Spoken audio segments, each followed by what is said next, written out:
Director and head of research Rahul Sharma हमारे साथ जुड़ गए हैं। Rahul ji, good morning. All time high पर Nifty, almost all time high पर बैंक निफ्टी भी, और मिड कैप और स्मॉल कैप में तो बहुत बहुत शानदार तेज़ी है ही। एक बार फिर एफआई की रिकॉर्ड शॉर्टिंग से हमने बड़ी रैली देखी। अब मार्केट पर आपका इस समय क्या व्यू है निफ्टी और बैंक निफ्टी पर? जी नमस्कार अनुज जी। देखिए, बड़ा मूव जो है हमने देखा है। इवेंट जो है, जो साल में जो दो बड़े इलेक्शन है उनमें से एक हो चुका है और कहीं ना कहीं स्टेबिलिटी मार्केट के अंदर वापस आ गई है। इंडिया विक्स वापस अपने एवरेजेस के नीचे आ गया है, तो हमें ये लगता है कि मार्केट में ओवरऑल बाय ऑन डिप की रणनीति यहाँ पर बनाए रखे। हो सकता है थोड़ा टाइम करेक्शन हो, बट स्टॉक स्पेसिफिक एक्शन जो है मुझे लगता है कि काफी बेहतरीन यहाँ से प्ले आउट होता हुआ दिख सकता है। जो की इंडाइसेस या की सेक्टर जहां पे हमारा फोकस है, उनमें से तीन सेक्टर सबसे टॉप में आते हैं। एक तो बैंकिंग इंडेक्स, इसमें अभी तक रैली आना बाकी है। 50,000 का साइकोलॉजिकल लेवल के आसपास ट्रेड कर रही है। हमें लगता है कि इस महीने में पॉसिबिलिटी है बैंक निफ्टी 51,500 तक का मूव दिखाए। तो बैंक निफ्टी के अंदर कोई भी अगर साइजेबल डिप आता है तो वहां पर अक्यूमुलेशन रखे। दूसरे जो दो सेक्टर्स है उनमें से एक अभी आपके शो पे डिस्कस हो रहा था, आईटी इंडेक्स। हमें लगता है आईटी इंडेक्स थोड़ा मैक्रो पिक्चर जो है उसमें इंप्रूव हुआ है और आने वाले 3 से 6 महीने में आईटी इंडेक्स में अच्छा अल्फा क्रिएशन देखने को मिल सकता है। एक अच्छी कैचअप रैली आईटी इंडेक्स में देखने को मिल सकती है। और लास्टली जो सेक्टर काफी बेहतरीन रहा भी है पिछले 2 साल से, इनफैक्ट काफी हफ्तों के कंसोलिडेशन के बाद फार्मा इंडेक्स में एक ब्रेकआउट हमें देखने को मिला और हमें लगता है कि एक तरह से नए ऑर्बिट में जाने के लिए तैयार है फार्मा इंडेक्स।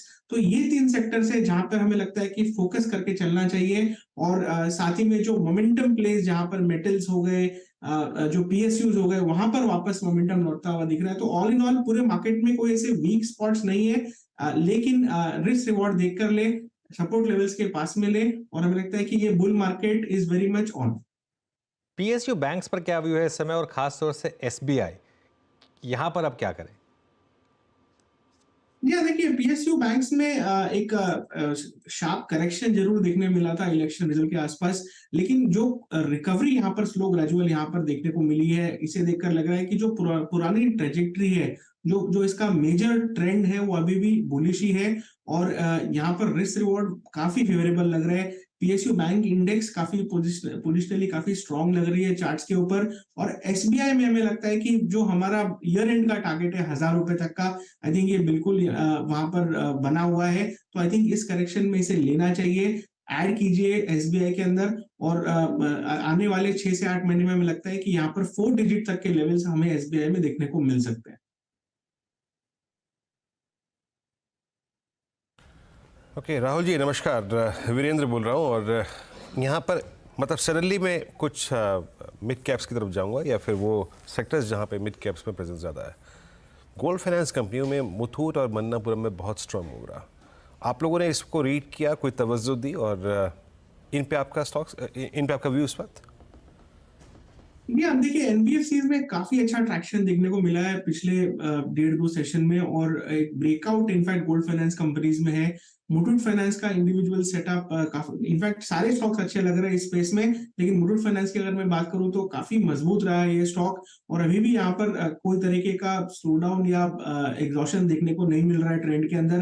तो मेरा ये मानना है यहाँ से भी हमें तकरीबन 8 से 10% की अपसाइड इस महीने जून महीने में देखने को मिल सकती है। तो gold finance companies, NBFC, I think पूरा का पूरा जो स्पेस है काफी वाइब्रेंट है, और टेक्निकल सेटअप्स इनमें बता रहे हैं कि इनकी जो रैली है ये एक्सटेंड होती दिख सकती है आने वाले समय में।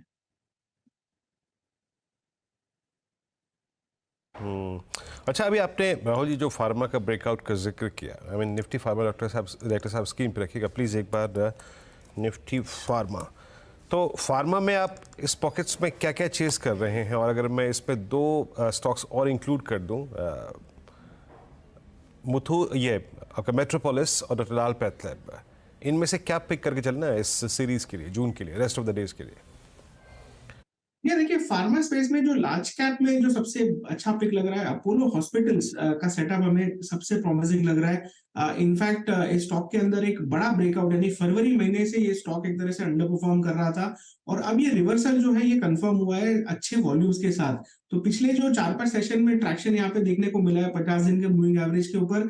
हमें लगता है कि लंबे लेग्स है। जो इसका प्रीवियस स्टॉक था तकरीबन 6800 के ऊपर का था, आई थिंक वहां तक की रैली मिनिमम हमें देखने को मिल सकती है इस अपमूव में। और एक तरह से जो इसका और भी बड़ा ट्रेंड है और जो एक लार्जर पिक्चर है वो भी काफी स्ट्रांग है। तो मेरे हिसाब से अगर आप इन्वेस्टर है तो इसमें बने रहिए।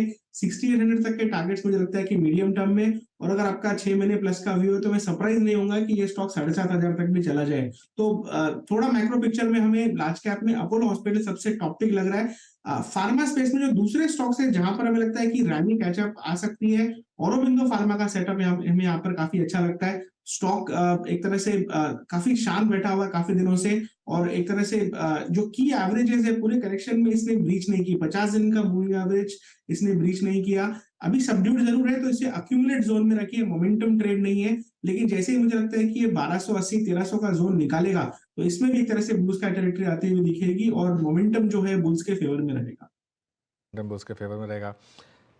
दो स्पेसेस जहां बहुत पैसा बनाया रिटेल ने वो है डिफेंस और रेलवेज। यहाँ पर कोई स्टॉक्स हैं क्या आपके रेडार पर राहुल जी? जी देखिए, जहां तक ये डिफेंस और रेलवेज का सवाल है, इनमें काफी अच्छा अपमूव देखा था हमने। करेक्शन आया, मार्केट को रीजन मिला करेक्शन आने का, बट मुझे लगता है कि कहीं ना कहीं इनकी जो मेजर ट्रेंड है वो अभी भी डेंट नहीं हुई है। हो सकता है रेलवेज में थोड़ा सेकंड स्टेप मूव, लेकिन डिफेंस के काउंटर्स जो है अभी भी हमें लगता है कि काफी स्ट्रांग है। फंडामेंटली भी इनकी ऑर्डर बुक्स वगैरह काफी मजबूत है। मुझे लगता है कि HAL BL टॉप पिक्स है इस स्पेस में। इनमें आई थिंक रैली कंटिन्यू होती रहनी चाहिए। आपको अगर आपके पास डिलीवरी में पड़ा हुआ है, आई थिंक यहाँ पर अभी भी काफी अपसाइड बाकी है। तो अगर आपका 1 ईयर प्लस का व्यू है तो आई थिंक बिल्कुल यहाँ पर इन्वेस्टमेंट में बने रह सकते हैं। और शॉर्ट टर्म में भी आई थिंक ओवरऑल जो सेटअप है वो काफी अच्छा हुआ है लॉन्ग ट्रेड करने के लिए। तो व्यू जो है वो काफी पॉजिटिव है। रेलवे स्टॉक्स में यस थोड़ा चेरी पिकिंग वहां पर कर सकते हैं, but overall I would rate की डिफेंस स्टॉक्स में नंबर 1 और रेलवे स्टॉक्स में follow after the defence stocks.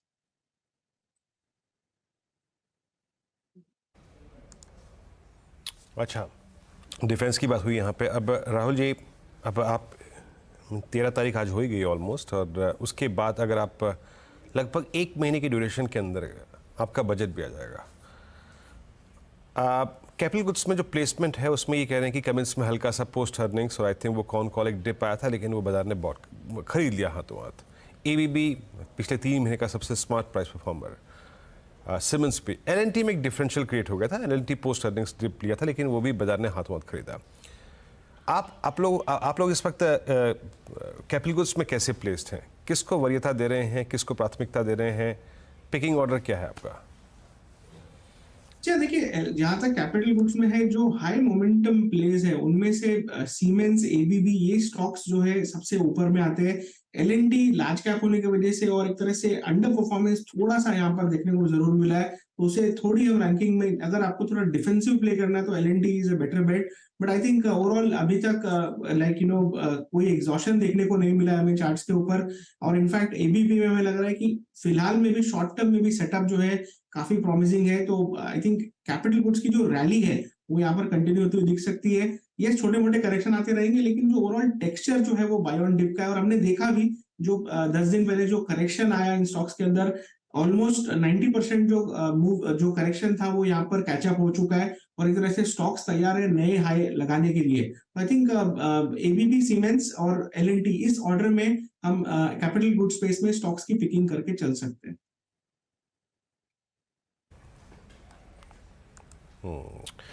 चलिए राहुल जी, बहुत बहुत शुक्रिया, आप आज इस चर्चा में शामिल हुए, और इस वक्त आप एग्जैक्टली डेरिवेटिव्स में इंडिसेस पे आपका व्यू क्या है और किन किन स्टॉक्स को, किन किन सेक्टर्स को पिक कर रहे हैं लॉन्ग शॉर्ट साइड पे अपना व्यू शेयर करने के लिए। बहुत बहुत शुक्रिया आपका। Anuj, Nifty bank somehow I think अभी 50,000 की ट्रैजेक्टरी को थामता हुआ और करीब 23,400, क्या व्यू बन रहा है? आई मीन इस लीडर को देखते हुए, आज के निफ्टी IT को देखते हुए, जो कि एटलीस्ट वो डाउन साइड रिस्ट्रिक्ट कर रहा है ना? हाँ नहीं, लेकिन थोड़ा सा मार्केट में ना इस समय आपको स्टॉक स्पेसिफिक ही रहना पड़ेगा। इंडेक्स पे मेरे ख्याल से कोई ट्रेड है नहीं, इंडेक्स को थोड़ा कुछ टाइम के लिए अवॉइड करेंगे तो बेटर रहेगा। मीनवाइल वीरो एक ब्रेकआउट आ रहा है कैपिटल गुड स्टॉक्स में, एक बार आप लेकर आइए सीमेंस, ABB और कमेंस, ये 3 स्टॉक्स, तीनों के तीनों ऑलमोस्ट पैरेलली मूव किए एकदम से। ये देखिए सीमेंस, आई थिंक अब ABB और कमेंस, कमेंट्स में इतना नहीं है, लेकिन सीमेंस और ABB में बड़ा शानदार मूव आया एकदम से। तो मार्केट आज थोड़ा सा बीच बीच में स्विंग्स दे रहा है आपको। इंडिविजुअल सेक्टर आपको यही पकड़नी है बेसिकली, जैसे सुबह हमने OFSS पकड़ा, ऐसे ही आपको स्विंग्स पकड़नी है आज। उसी में आपको काम निकालना पड़ेगा। चलिए एक काम करते हैं, शो को समेट लेते हैं। सुमित आ गए हैं ट्रेडर्स हॉटलाइन लेकर। Sumit good morning. मॉर्निंग। तो बढ़िया